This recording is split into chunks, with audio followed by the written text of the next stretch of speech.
Welcome to Everyday Buddhism, making every day better by applying the proven tools found in Buddhist concepts.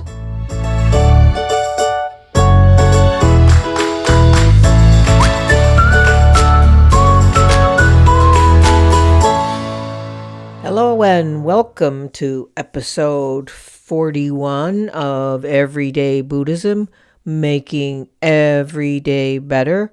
I hope everyone's doing well in this tough time. I think this episode will help. Well, today I'm excited to talk with a very special guest, Duncan Ryuken Williams, the author of American Sutra, a story of faith and freedom in the Second World War. Duncan is an ordained priest in the Soto Zen tradition. He is a scholar of Buddhism and taught at the University of California at Berkeley and Irvine and at Trinity College. He is now the director of the Shinso Ito Center for Japanese Religions and Culture at the University of Southern California. He has published 9 other books, including The Other Side of Zen. He has also become more involved with and leads efforts in a social justice movement called Suru for Solidarity. Suru is a Japanese word meaning crane, and one of the things you see them doing is using origami or folding paper cranes and placing them on the fences of the ICE detention centers in an effort to make more visible internment of the other. And that's one of the things that ties both today and the troubles we have today with social justice, racial injustice, religious injustice in our country, and the injustices that were met on Japanese American Buddhists during the Second World War. His book, American Sutra, chronicles the mass incarceration of Japanese Americans during World War II, beginning with the FBI rounding up leaders of Japanese American communities, with Buddhist priests among the first to be incarcerated, starting on Pearl Harbor Day. The book tells the story of Japanese American Buddhists who were the largest group of Buddhists in the United States at that time, and in the context of anti-Japanese sentiment during World War II. And like I referenced just a minute ago, it draws parallels to contemporary challenges to religious freedoms facing Americans today, and those that are trying to immigrate here or escape to America to become Americans from violence in the countries from where they're escaping. Williams conducted bilingual research, including translating 4 volumes of diaries written by a Buddhist priest incarcerated at a high-security camp in Santa Fe, New Mexico from 1941 to 1945. And he obtained and declassified FBI documents indicating that about 300 priests were picked up by the FBI after the bombing of Pearl Harbor. Duncan Williams dug deep in his research with the use of bilingual sources, enabling a uniquely Buddhist perspective of the Japanese American soldiers who served in the 100th Battalion, 442nd Regimental Combat Team, and the Military Intelligence Service during World War II. I reached out to Duncan to invite him as a guest on the podcast when his book first came out. That was a little over a year ago. And through differing circumstances, mostly on my part, but he was very busy, and I didn't want to interrupt his book publication and traveling schedule. But now we have found a day to get together, and I've been excited about our conversation since a little over a year ago, until now. So listen in as we talk. We really talk a lot about what it means to be an American. What does racial and religious freedom mean in America? Thinking about identity. Who are we as Americans? Um, and we also get into Buddhist faith, interconnectedness, having hope, and keeping practice despite challenging life circumstances. And with where we all find ourselves today in the pandemic, this is a message for our times. You know, he we talk a lot about how imprisonment became an opportunity to discover freedom. And thinking about that from our Buddhist perspective, imprisonment becoming an opportunity to discover freedom, it is, I think, it shines a light on where we find ourselves today. Instead of saying, oh, I wish we could go back to normal. I wish I could do this. I wish I could do that. Maybe in our quote unquote imprisonment, in the fact that we are somewhat interned in our own homes, yet we're totally together. We're interconnected with everyone else across the world. But is that is that you know in home, stay safe internment that we're all living through today, is that our personal opportunity to discover freedom? Is that our personal opportunity to take refuge in the Buddha, Dharma, and Sangha? And is the challenging circumstance we find ourselves in today, is that sort of the nutrients of the muddy water that will enable us for our own lotus to bloom, or for the lotus of a new way to see the world? These are some of the themes we touched on today. I'll leave it at that and let you and just get on with the episode. And before I do, I'll just say, gee, I hope we're all doing okay, and I'm glad you could join me for this podcast episode, and I think it'll make you feel a lot better about where you are now. Well, welcome to the Everyday Buddhism podcast, Duncan. I am honored to have you join me for a conversation. Well, wonderful to join you today. For those of you, this is not going to be released into the wild until after it's edited. But as an FYI, we are recording this on April 8th, which is Hanamatsuri, or Flower Festival, the celebration of the Buddha's birthday in Japan. I had originally had another thought for starting a conversation with Duncan today.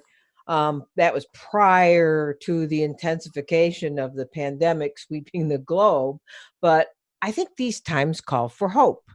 And traditionally, Hanamatsuri celebrations feature small houses made of flowers with miniature Buddha statue placed inside, and then people sprinkle it with a sweet tea. But it's also a celebration of spring, occurring when the cherry blossoms are blooming throughout Japan. So the celebrations also include people offering flowers to the little tiny Buddha. So celebrating the Buddha's birth at this time, where flowers are blooming and trees are budding, even here for me in upstate New York, Rochester, New York, it gives us hope, and especially now in these otherwise dark and frightening times. So Duncan, in your book, you tell stories of how the imprisoned Japanese American Buddhist priests and families found ways to still celebrate Hanamatsuri despite lacking the resources they normally would have had because of being interned in the camps.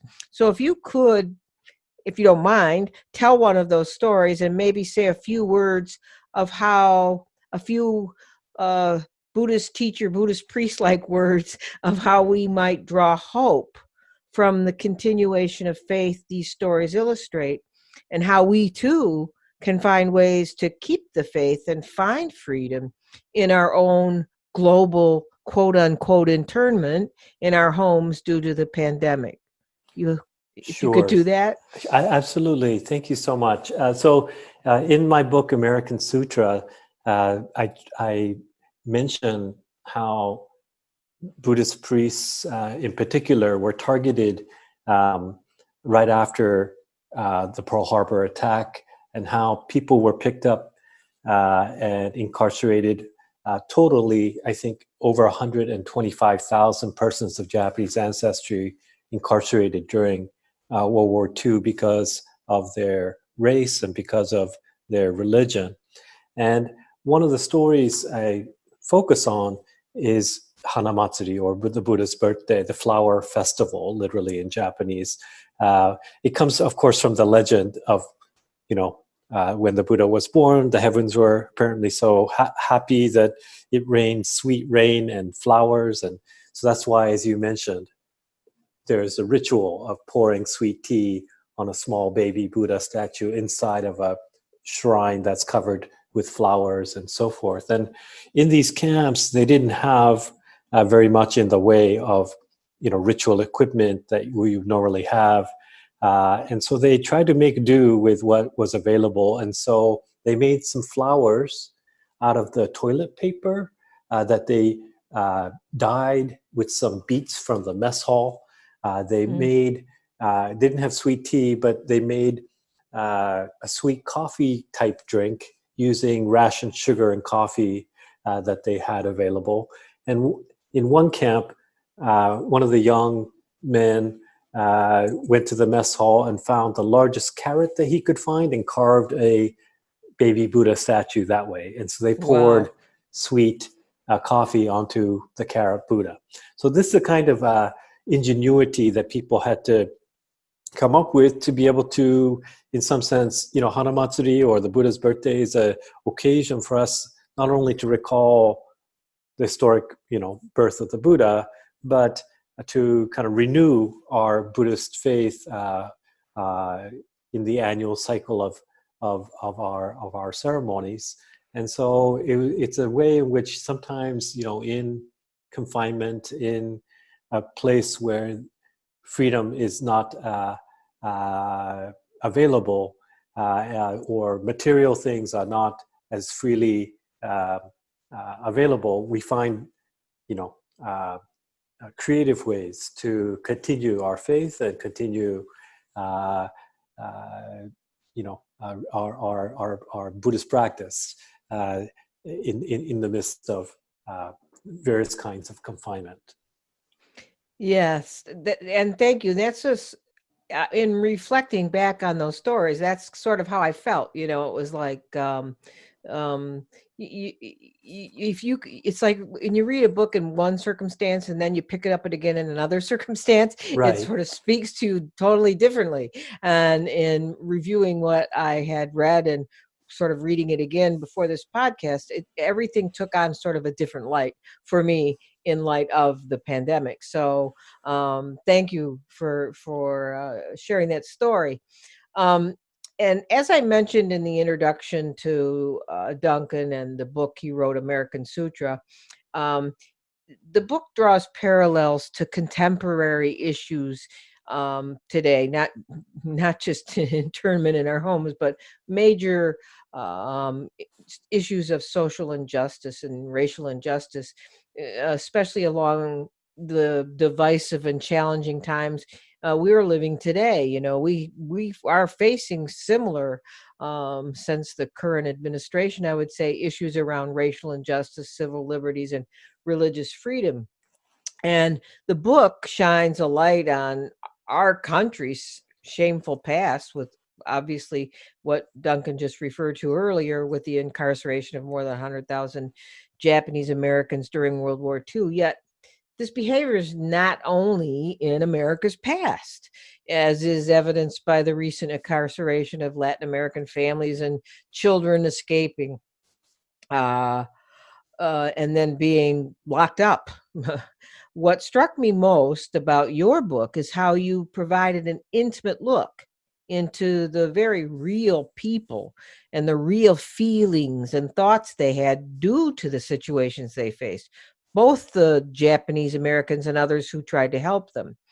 And as you point out in the prologue of your book, the story of the Japanese Americans' mass incarceration is largely forgotten by our religious and cultural history. And personally, as someone, I was born in 1953 Mhm. in the Cleveland, Akron, Ohio area, and I don't even remember knowing the story much or being discussed too much in our high school history books.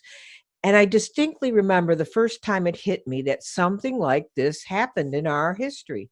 I worked with a Japanese American woman my age who told me the story of her parents' plight as they were both incarcerated. And it was as if I couldn't believe it as I listened to the horrible things that she related from her parents' experience. I mean, I remember thinking, this can't be true. And then this was years ago when I was in my 20s, and now I'm in my 60s, and my eyes were wide open. So you made a particular point of the fact that, as you wrote, quote, Japanese American Buddhists have been excluded from the narrative American belonging. It is perhaps not surprising that their stories are not readily found in most histories of that time, unquote.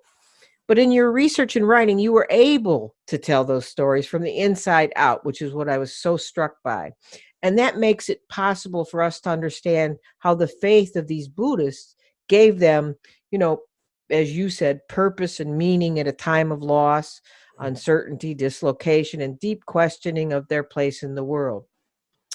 And as so you so perfectly summarized it, quote, their religious faith might have contributed to their loss of freedom, but it was also indispensable to their attempts to endure that loss. So after that too long reflection, I'd like to address 2 points. First, why is it, you think, that Japanese American Buddhists have been excluded from this narrative of American belonging? Is it, like Orientalism? Is it shame? Is it the reluctance of Japanese Americans to tell their stories? What do you think? You know, the there's kind of different layers, I think, of how and why this particular story is not as well known. I think, as you mentioned, out in the Midwest or the South or the East Coast, certainly the story of what happened to 125,000 or so persons of Japanese ancestry suddenly being put into these confinement sites, internment camps, and so forth is just not probably as well known a story as the West Coast. So it's just not part of the national kind of story of what happened during World War II, despite the fact that 2/3 of these people were American citizens. And you usually think, like, Right. before you put people behind barbed wire with armed guards, you're supposed to have committed some kind of crime, and you're supposed to have some kind of due process, where you're found guilty of some crime by a jury of your peers. And I've always found that it's quite extraordinary what happened back then. If you think about little babies, children from orphanages being rounded up, infirm grandmothers being rounded up, for they haven't committed a crime, or it's just because of their race and their religion that they were seen as un-American, if not anti-American. And so I think part of it is the kind of a failure to recognize how some of those kind of themes about exclusion, whether it comes from race or whether it comes from religion. And I think today you mentioned, how those themes continue on today.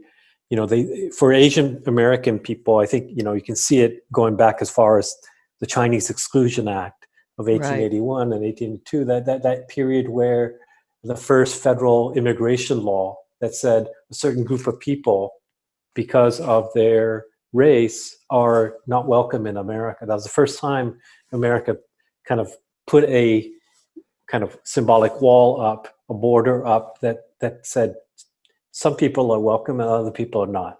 And it was the Chinese that bore the brunt of that first kind of exclusion. So starting from there and through the World War II mass incarceration of Japanese Americans, I think we can see how sometimes, back then they were talking about the heathen Chinese, these non-Christian Asian people, as being a kind of un-American, kind of threat to American kind of identity as well as security. And I think you hear that kind of echoes of that kind of language, whether it's travel bans that target a particular religion like Muslims, or border walls on the southern border, as you mentioned, to exclude people, from Central America or Mexico who's seeking asylum. This kind of language, unfortunately, seems to come back again and again in American life. And so I think part of it is that we go through these periods where we have some amnesia and we forget about these moments when, a group of citizens, in this case, as well as their parents, were rounded up for no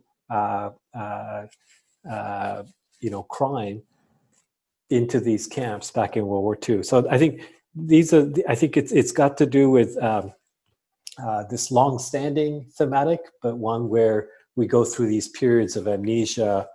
And I think for Japanese Americans, while there have been many efforts to try to, from their family histories and life stories, and trying to tell their stories, sometimes being ignored. I think part of it is also, I think parents sometimes, to look after their children and or the next generations, to try not to pass on trauma.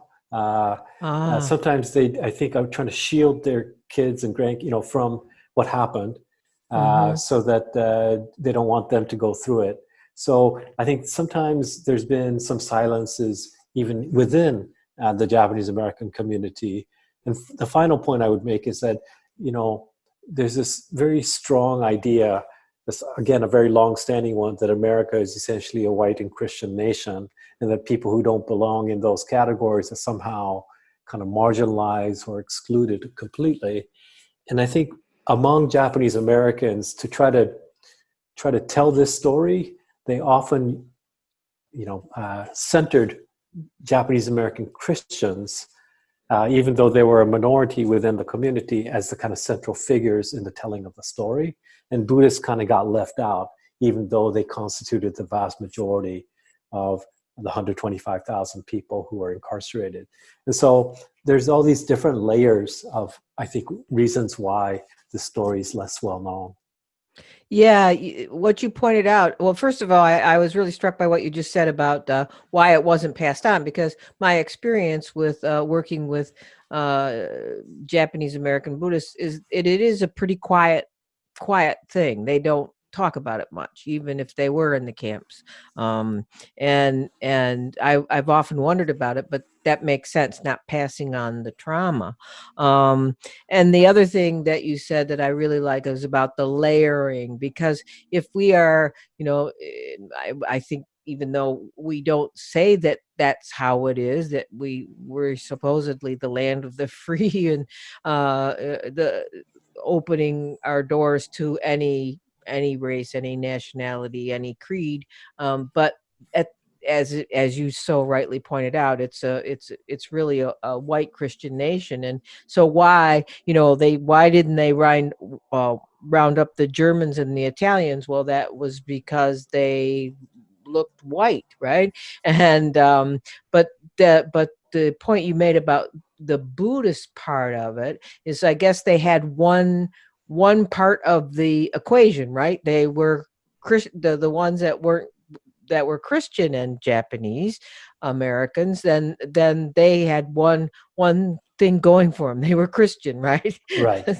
Right. So, with the World War II incarceration, there's two parts: the initial roundup of thousands of people who were the community leaders, and then there's the mass incarceration that happens in the spring of 1942, where the entire West Coast, they find anybody with they call it a single drop of Japanese blood in them, they were all put in camp. Right. And so the initial phase, they targeted Buddhist clergy and Shinto priests, but not Christian ministers, because they believed that they could make that distinction between different levels of national security threat. And at that time, Buddhists were considered as a category of person a threat to national security. And so there was that distinction. But then, religion mattered in that moment. And then in the mass incarceration, though, as I mentioned, it could be little babies and infirm grandmothers. Didn't matter if you're Buddhist or Christian, like race, that drop of Japanese blood. Right. That's what marked you to be a threat to national security. And so that was the distinction between what happened to the Japanese and the Italian American or German American community. They also had their leaders who were considered threats to national security rounded up, but there was no mass incarceration of all German Americans or all Italian Americans. It was just not seen as a community that was threatening in that general way. Mm-hmm. Yeah, exactly. And that brings me to the second point or question I had about the Buddhist aspect of it. Yes. Which is unique, except not so unique now if we look at like you said, like you mentioned, the travel ban, against Muslims. But the question of American Buddhist perspective, to be precise, that I have is you had the chapter on the resettlement of the imprisoned Japanese American Buddhists, and that was so fascinating. But there was that continued threat that you brought up of vandalism, violence, and neighborhood exclusion by Americans on the West Coast who still had that suspicion that was carried over of the Japanese Americans as, like, quote unquote, the other, right? Right. And the push-pull among the Japanese Americans themselves. So that was another interesting thing you brought out in the book, is that many Japanese Americans wanted to continue the sort of the Americanization of their culture and religion, while many Buddhist priests fought the fact that the Japanese didn't win the war, and they eventually wanted to be repatriated to Japan. But the thing the question I have, or the next concept I have, is the resettlement of thousands of Japanese American Buddhists to the Midwest, East Coast, and other places ended up really being the foundation for a post-war American Buddhism that crossed ethnic and sectarian divisions, which is sort of like it made that sutra, that parting sutra at the beginning of the book, sort of like prophetic, because he talks about how he will set up, he will teach it. I mean, he will learn Buddhism with the other faces from wherever he is, and that's the thing that I like that you brought up, is because what I would like to talk more about is how you view the Americanization that is so obvious in the Buddhist churches of America and other temples and sanghas that grew from the efforts of those who moved eastwards from the camps. Sure. The reason I bring this up, and I'll just put just a little aside here, is that I'm a teacher and lay minister with the Bright Dawn Center of Oneness Buddhism, and we were formed from one of the very traditions started by the Buddhist leaders who lived in the camps. So Reverend Yomei Kabose Sensei was imprisoned, and the lineage was continued by his son, Reverend Koyo Kabose, and our lineage is actually one centered on American Buddhism. And actually, the name was Bright Dawn Center for American Buddhism until relatively recently. And what I see is this thread that the people in the camps had about trying to blend in or make themselves more, more American, if you will, without like dumbing down or watering down or diluting their own ethnic heritage or religion. What I see, that thread came through our lineage, and we were taught to bring Buddhism to the people wherever they were. And so I see the sprouting of that in what you write about throughout the book. You talked about how hard the Japanese American Buddhists try to celebrate and participate in what was American. And one of the stories you shared, and I'll just quote it and then have you reflect on this a little bit. There was you wrote a story about, you took it from one of the priest's diaries, and he reflected on Christmas. And he wrote, if Buddhism is going to spread throughout the world, Buddhist events should be placed into each country's folk customs. Although December 8th is designated as the day of the Buddha's entrance into nirvana, or Bodhi Day here in America, if it doesn't fall on a Sunday, we really can't do anything major, he wrote. So he said we should celebrate it on Christmas at every temple, and the Bodhi tree could take the place of the Christmas tree. So from my perspective, it's this sort of Americanization and of Buddhism. Still, it's another one of those things that is overlooked in the histories of Buddhism in America, and one of the, I think, more overlooked ways of Buddhist practice. Americans seem to be, strangely, this is like a dichotomy. Americans seem mesmerized by the romantic notion of like Buddhism through a more cultural lens, like Tibetan Buddhism. And that's the interesting paradox, where the other becomes the one you seek for spiritual refuge. Yet when Americanized Japanese Buddhism becomes sort of second class until maybe more recently. So how do you personally view that sort of Americanization of Buddhism, its evolution and how you see it now? And especially I'm thinking in the forms of, say, Japanese Buddhism like Pure Land, Jodo Shinshu, Nichiren, and so forth, compared to sort of the excitement around Zen and Tibetan Buddhism. What are your thoughts on that? Sure. Well, as a general concept, one of the chapters in the book features this idea of, I think it's a chapter called Reinventing American Buddhism. Right. And I use this word adaptation or adapting, but it comes from the Japanese Buddhist word hoben, or in Sanskrit upaya. I think generally translated skillful means, but I translated skillful adaptation.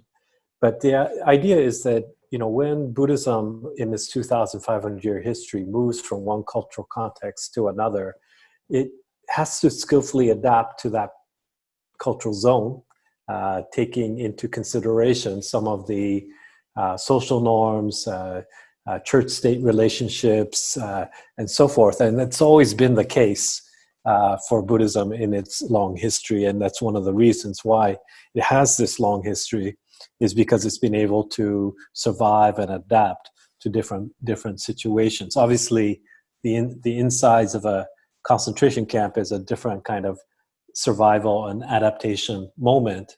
But as a general principle, the idea of Americanizing Buddhism is something that, of course, was happening, in the decades prior to Japanese forms and lineages of Buddhism, such as you mentioned, Shingon, Nichiren, Jodoshu, Jodo Shinshu, Soto Zen, and so forth. They've been in America for almost 7 decades by the time Pearl Harbor hit. And so there have already been moves and directions of Americanizing, but obviously the war and putting camps accelerated that process.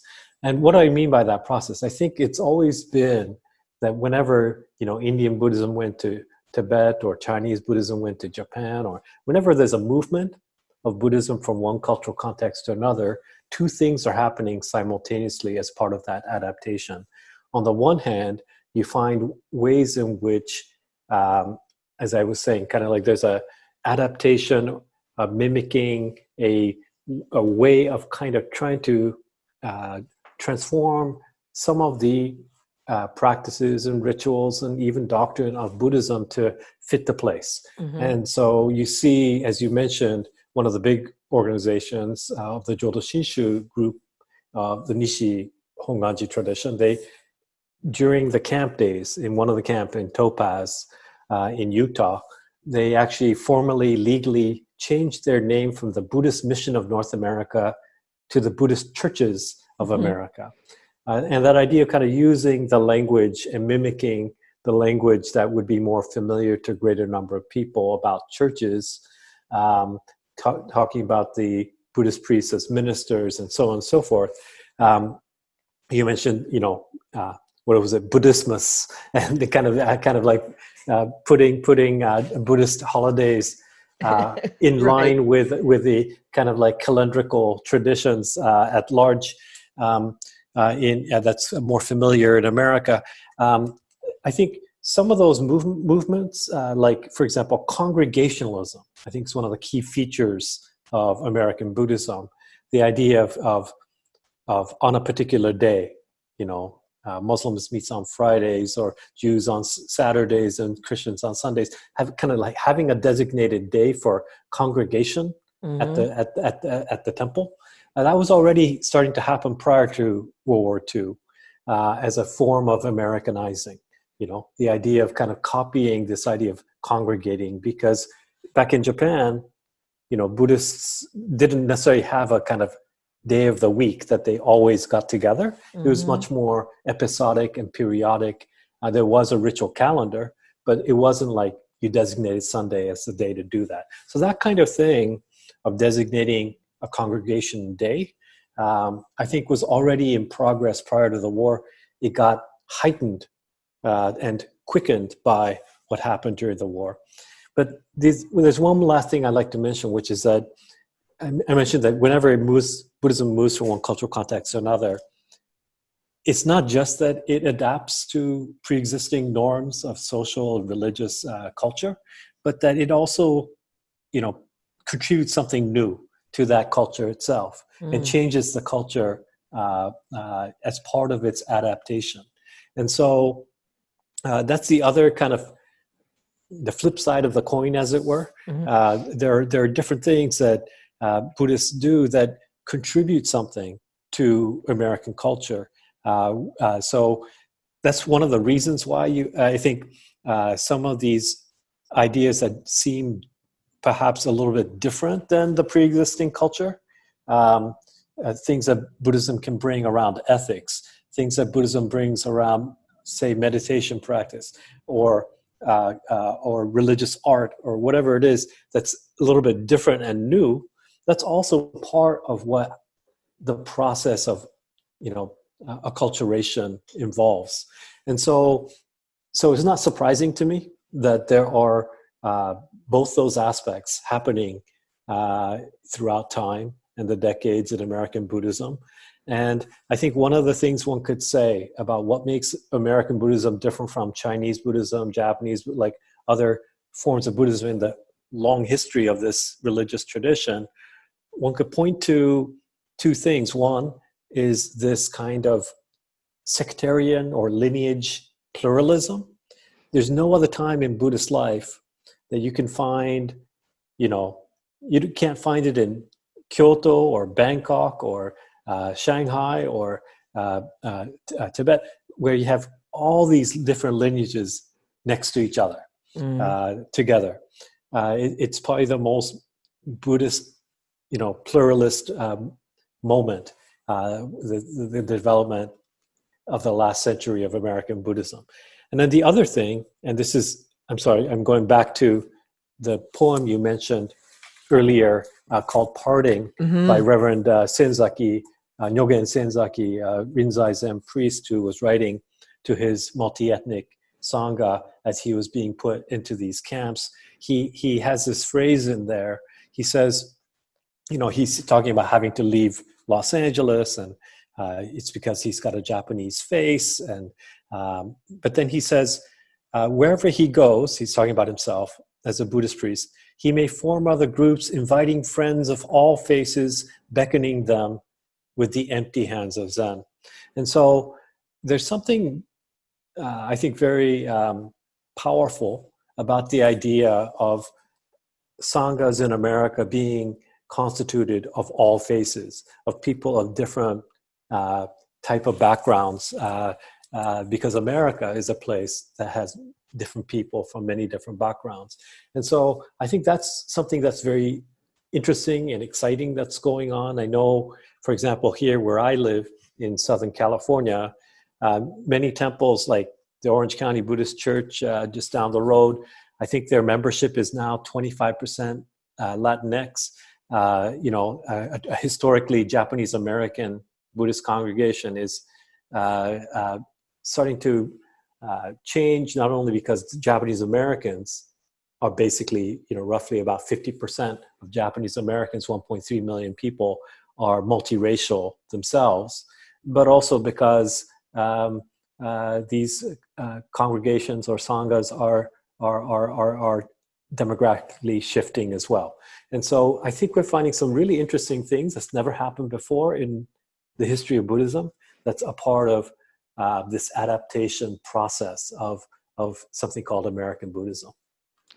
Yeah, and I've had discussions with other people on this podcast who have sometimes questioned the very thing you're talking about as a good sign about the non-sectarian or the integration of all the different traditions within American sanghas, and not just the different integration of different races and cultures, but traditions seem to mix a lot. And I hear so many people, like many teachers who I've had on this podcast, raise an eyebrow and say, well, that dilutes the lineage or dilutes the tradition, and it contributes to that what do they call it?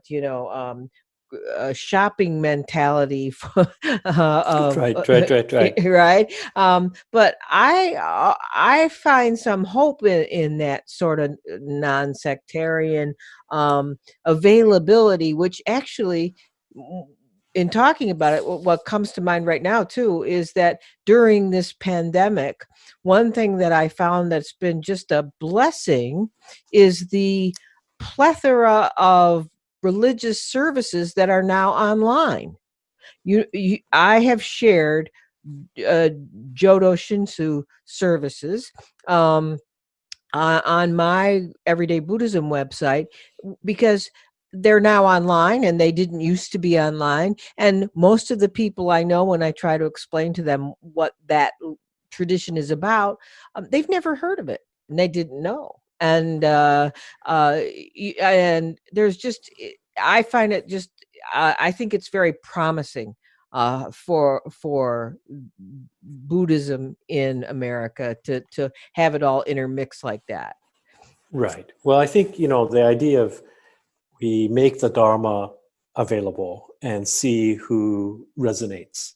I think we're generally not a religion that is proselytizing, right? But we try to make ourselves and our teachings available, and if that means that people are, because it's still a primarily non-Buddhist country, in America, people come at different teachers and teachings and lineages and practices made available, and they find whatever resonates with them. And even if you're born into a Buddhist family, it may be that your familial tradition feels very comfortable and wonderful. But the also wonderful thing about the Buddhist tradition is that, the Buddha gave many teachings and offered many approaches to enter the gate of the Dharma. And so I think that's helpful. I myself, I'm a ritual conservative. I am a conservative when it comes to lineage protection and transmitting the Dharma through particular forms carefully, but what I do find problematic sometimes is the language of purity, and this, I think is partly because I'm mixed race myself, part Japanese and part British, in my own background. But I've always found that Buddhism has this wonderful teaching about interconnectedness and about not patrolling purity boundaries, whether it's around race or religion, in such a hard way. It has a much more flexible kind of approach to thinking about identity, whether it's of one's race or one's religion. Like, it's a much more flexible approach, and I think that's also a part of what would, to me, make American Buddhism feel very vibrant and alive. Oh, yeah, wonderful point. Absolutely wonderful point. And I do think it's I like what you said about the ritualistic conservative. That's good. Throughout the book, and I keep coming back to this, we touched on this earlier, but I'd like to kind of circle back to it again. The question keeps coming up throughout the book: what does racial and religious freedom mean in America? And that's so important, I think, for us to re-examine now, not just then. So, are we a white-only nation, even though we don't advertise that? Are we a Christian nation, even though we claim otherwise? And so I encourage everyone to read Duncan's book, to learn a history they were probably never taught, because these questions that we have today about that are really brought to light in the way Duncan writes about this. Because it forms the basic question is, like, what guarantees religious freedom in America? And though there are other questions I kept asking that your book kept prompting, and that's the story of fear of the other with different skin color or eye shape, the other with different religious beliefs. There are so many stories and questions highlighted in this amazing book, but for the bulk of today's podcast, the rest of the episode, I wanted to talk to you about the story of faith, the faith that gave the Japanese American Buddhists the strength to carry on and stay committed to both their faith and their loyalty in the U.S. This sort of faith is what I think spread the sprouted and spread the seeds of a new American Buddhism, so that they could be, more accepted by the country. So I keep asking, what do we have faith in? Even if we are practicing Buddhist and feel secure in our Americanism, I see personally, even before this pandemic, so much desperation, hopelessness, fear, and suspicion in Americans and even American Buddhists today. Is sort of a giving up and a lack of faith in any spiritual or even religious belief, and instead clinging to refuge and productivity and secularism, which actually might dissipate a bit after this pandemic. But a strong teaching I received from the stories you told of the priests and practitioners in your book is how we can bring our spiritual and religious commitments into everyday life, not necessarily just to make ourselves feel better or meditate better or be mindful of, be more productive, and not decorated in the trappings of cultural Buddhism that shouts, "I'm a Buddhist." But how can we do like the priests did in the camps when the Dharma was their refuge? You wrote on page 85, I want to read a bit of this, of the chapter Camp Dharma. Okay. Camp Dharma, you said, stripped of their freedom and of the outward symbols of their faith, Buddhists drew on whatever was available to sustain their faith. Sustain their faith and freely practice their religion. Imprisonment became an opportunity to discover freedom. So that's so strong sentence. Imprisonment became an opportunity to discover freedom, a liberation that the Buddha himself attained only after embarking on a spiritual journey filled with many obstacles and hardships. That journey began when he let go of his comfortable life as a prince in the royal palace of the Shakya clan, into which he was born, and an acknowledgement that unease and suffering were not only part of being alive, but essential to discovering one's own nature and the world's. In Buddhism, the practice of delving into the depths of this world so as to transcend it is sometimes symbolized by the image of a beautiful lotus flower emerging out of muddy waters. The lotus flower represents enlightenment, and in sculptural traditions is the seat upon which the Buddha is centered. Muddy water represents delusion and greed, or anything that hinders enlightenment and causes suffering. While some traditions of Buddhism center on the need to transcend the muddy water to attain a state of enlightenment, most Japanese Buddhist traditions emphasize that for the lotus flower to exist, the nutrients from the muddy waters are essential. It is a metaphor that emphasizes how the karmic obstacles of this world are interconnected with liberation and enlightenment. For the interned Buddhist priests, incarceration often served as muddy water. Their American Sutra was written not in a realm of purity and formality, but in the swamps of Louisiana and the deserts of New Mexico. The internment camps became new arenas for deepening religious practice for those whose mission it was to offer valuable Buddhist teachings to America. That's absolutely wonderful. And you actually, I'm linking it to, I'm going to call on you. You actually wrote a piece and shared it that you called Solidarity Sutra, which uses this image of a lotus flower as part of your sutra about the challenging times we're living together during the COVID-19 pandemic. Do you have that close to you now, Duncan, for you to read? Sure. Yes, I have it with me here. Let me read it.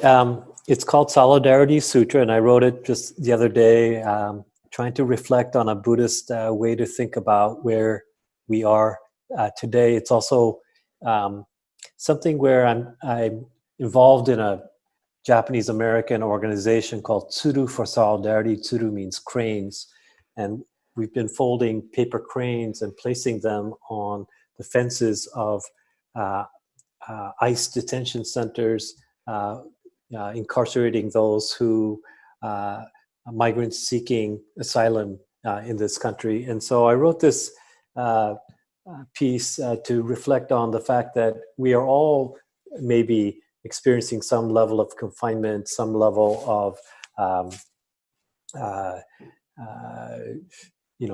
social kind of distancing, or physical distancing, I should say. And but that in these facilities not known for their humane and medically sophisticated facilities, these migrants who don't have a home, who don't have a refuge, I think are most vulnerable to this COVID-19 virus. And so thinking about those things, I wrote this piece called Solidarity Sutra.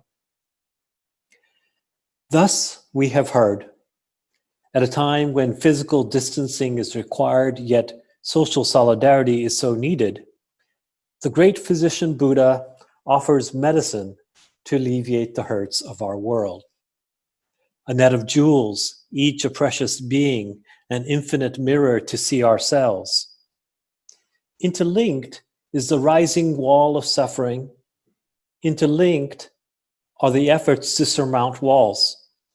Interlinked, we turn the wheel of the Dharma, turning views to see things clearly, turning hearts to know that we are not alone. Like a lotus flower blossoming above muddy water, drawing nutrients from darkest despair, discovering freedom in the midst of constraints, solidarity bodhisattvas recite the mantra, Shujo Muhen Seigando. Beings are innumerable. We vow to liberate all. Bonno mujin se gandam. Delusions are inexhaustible. We vow to eliminate them all. Homo muryo se gangak. Dharma gates are boundless. We vow to study them all. Butsudo mujo se ganjo. Buddha's path is unsurpassable. We vow to actualize it. That's absolutely beautiful, Duncan. And I can't think of a it's just so appropriate that that we have the American Sutra, and then you wrote this for the pandemic. It's just beautiful and offers so much hope and faith. And I'm hoping that in these challenging times of fear of the other, and even more recently, fear of the unknown that a virus can have on the world's population, we can find a faith in our Buddhist practice, the sutras, our teachers, and in what's good in our country and in the people of our country and the world, which I think we're seeing a lot of that even in the midst of the fear and so forth. I I see the stories of the imprisoned Japanese Americans as beacons of that hope. And you are more intimate in these stories than I am. So to sort of end this podcast, what particular stories would you offer as teachings or guidelines to something to hold on to as Buddhist practitioners or non-Buddhist practitioners, as practicing bodhisattvas or not, in our times today? Well, since we started with Hanamatsuri and the Buddha's birthday, and since we kind of ended, I think you made reference to that image, and it was in the Solidarity Sutra as well, that image of the lotus flower blossoming above muddy water. I'm reminded of one of the Buddhist priests who was arrested right on Pearl Harbor Day, and that was, December 7th, 1941. That was a Sunday, and so because of the congregationalism, people were meeting at the temples on Sundays, and one of the Buddhist priests, he was the bishop of the Jodo tradition in Honolulu. The FBI came for him whilst in service and whilst he was at the temple, and they didn't let him go back home even to pick up, a toothbrush or, change of clothes or anything like that. So he was taken and incarcerated right away. He was on a FBI watch list. And during the Hanamatsuri, or the Buddha's birthday, which, we know, happens usually around April 8th. So it's in the spring. It's one of the important rituals of the Buddhist tradition. And, because he hadn't been able to go home, he was asked to be the officiant and give a Dharma message at the Buddhist birthday in April of 1942. And so he gives a talk in which he talks about the fact that he's got these really dirty robes on because he hadn't had a change of clothes since early December 1941. And he makes reference to this classical Buddhist image of the lotus flower blossoming above muddy water. And he says that usually we think about it as this kind of idea of escaping, transcending, kind of rising up above this muddy world, represented by the idea of, delusion and difficulty and suffering. And as Buddhists, we try to rise up above it. But he said, you know what? Look at my dirty robes, these dusty robes. This is how we're going to renew our Buddhist faith on the Buddha's birthday, is by recognizing that it's from the nutrients of the mud that the lotus flower can grow. If you put a flower like a lotus flower in pristine or pure water, it has nothing to draw on to grow up and above. And so he gave some encouragement to a people who had been dislocated, who had lost everything they worked so hard for. He gave them some encouragement that is the grist, or that is the mud, that is the nutrients we find ourselves in that can actually be the way in which we blossom, way in which we can open up the lotus petals.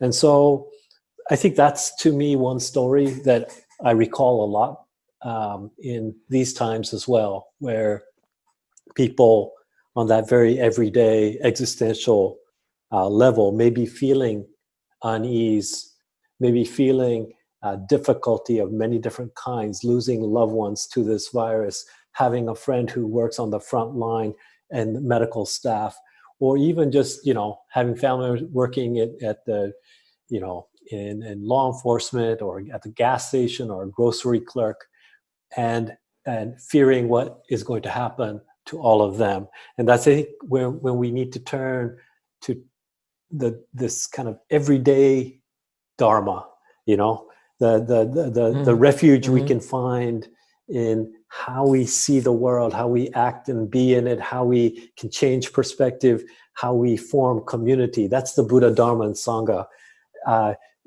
That kind of very, how should we say, visceral, everyday existential aspect of what it means to take refuge. I think that's something that is something that we can draw on our Buddhist faith in these times as well.